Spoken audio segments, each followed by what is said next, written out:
Bismillahirrahmanirrahim. Assalamualaikum warahmatullahi wabarakatuh. Alhamdulillahillazi an'amana bini'matil imani wal islam. Wa nusalli wa nusallimu ala khairul anami sayyidina Muhammad wa ala alihi wa sahbihi ajma'in. Amma ba'd. Salah satu amal ibadah yang mudah dilakukan di mana saja, baik sedang ia duduk, berdiri, berbaring, bekerja, bahkan dalam perjalanan pun, adalah ibadah zikir kepada Allah Subhanahu wa taala. Sebab zikir adalah merupakan ibadah hati dan lisan yang tidak mengenal batas waktu. Imam Nawawi menyatakan bahwa yang utama adalah dilakukan bersamaan di lisan dan di hati. Tetapi jika harus salah satunya, maka zikirlah yaitu di dalam hati, sebab itu lebih utama. Perumpamaan orang yang ingat akan Tuhannya dengan orang yang tidak ingat, laksana orang yang hidup dengan orang yang mati. Hadis riwayat Al-Bukhari. Allah Subhanahu wa taala mewajibkan kita untuk selalu mengingatnya. Selain daripada melalui sholat, Allah juga mengingatkan kita untuk selalu berzikir kepadanya. Kata Allah dalam Al-Quran, ingatlah kepadaku, aku pun akan ingat kepadamu. Bersyukurlah kepadaku, dan janganlah kamu ingkar kepadaku. Quran Surah Al-Baqarah ayat 152. Di dalam Al-Quran, kata zikir disebut sebanyak 267 kali. Dengan berbagai bentuk kata, diantaranya bermakna yaitu mengingat Allah dalam arti menghadirkan dalam hati. Seperti terkandung dalam surah Al-Ahzab yaitu ayat 41 dan 42. Hai orang-orang yang beriman, berzikirlah dengan menyebut nama Allah. Zikir yang sebanyak-banyaknya dan bertasbihlah kepadanya di waktu pagi dan petang. Dalam surah lain, Allah juga mengingatkan kita untuk berzikir kepadanya. Sesungguhnya aku ini adalah Allah. Tidak ada Tuhan yang hak selain aku. Maka sembahlah aku dan dirikanlah salat untuk mengingat aku. Quran Surat Toha ayat 14. Nah, ada salah satu zikir yang mana apabila dibaca setiap masuk rumah, maka kemiskinan akan jauh. Maknanya bahwa rezeki akan selalu mengikuti kita. Dan juga apabila zikir ini dibaca, Allah ampuni dosa, yaitu dosa besar sebanyak 4.000. Juga 99 macam bala Allah akan jauhkan bagi siapa yang membacanya. Zikirnya yaitu La ilaha illallah.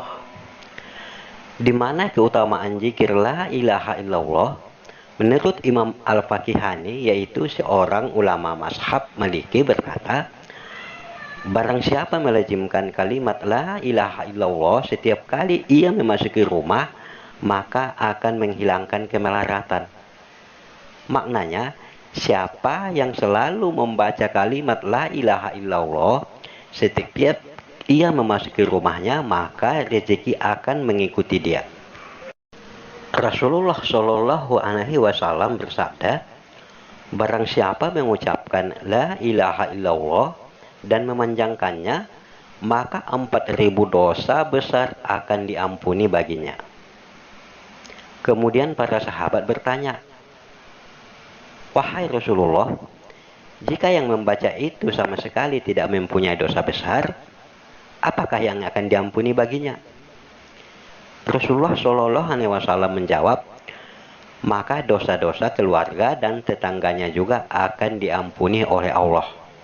Hadis riwayat Bukhari.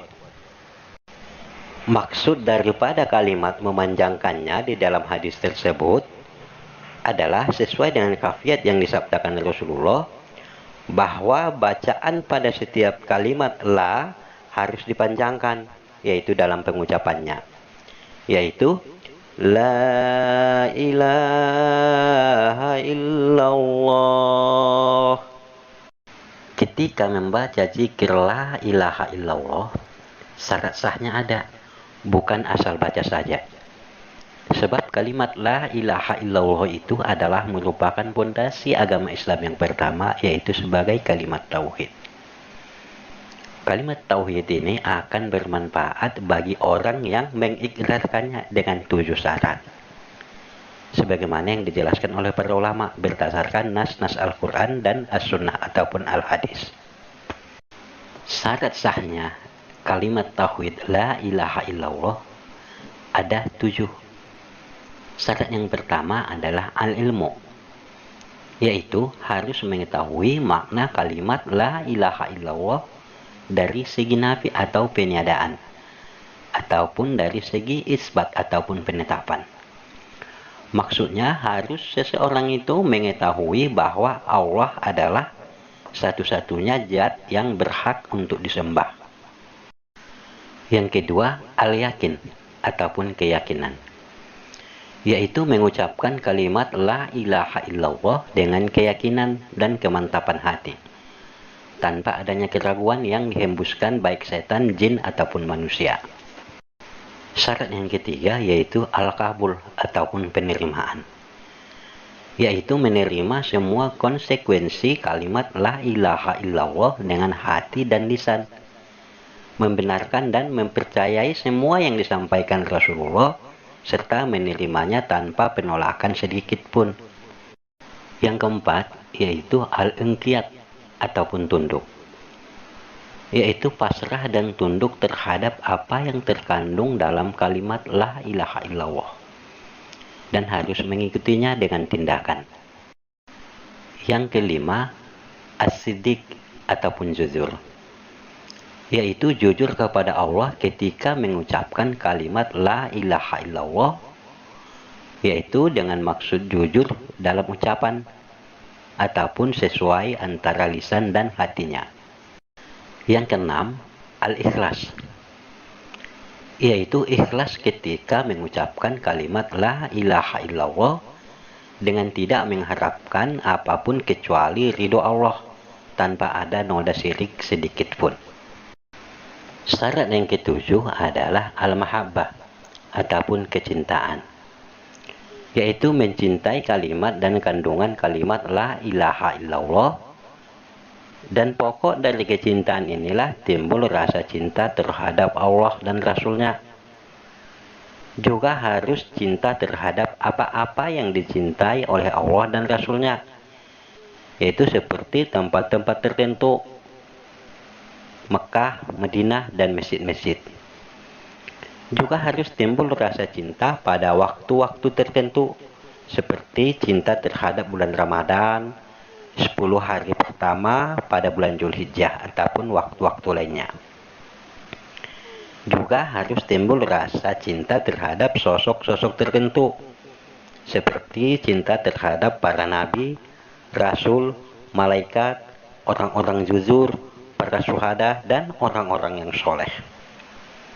Begitu juga harus timbul rasa cinta tentang perbuatan-perbuatan tertentu, yaitu seperti sholat, zakat, puasa, dan haji. Juga harus cinta terhadap ucapan-ucapan, yaitu ucapan-ucapan tertentu seperti zikir dan bacaan-bacaan Al-Quran. Itulah 7 syarat sahnya tauhid la ilaha illallah, yang dirangkum dari berbagai buku, utamanya yaitu dari buku dasar-dasar akidah. Insya Allah jika Anda memenuhi ke-7 syarat tersebut, maka akan Anda dapatkan faedah dan keutamaan daripada kalimat la ilaha illallah. Semoga bermanfaat. Wabillahi taufiq wal hidayah. Wassalamualaikum warahmatullahi wabarakatuh.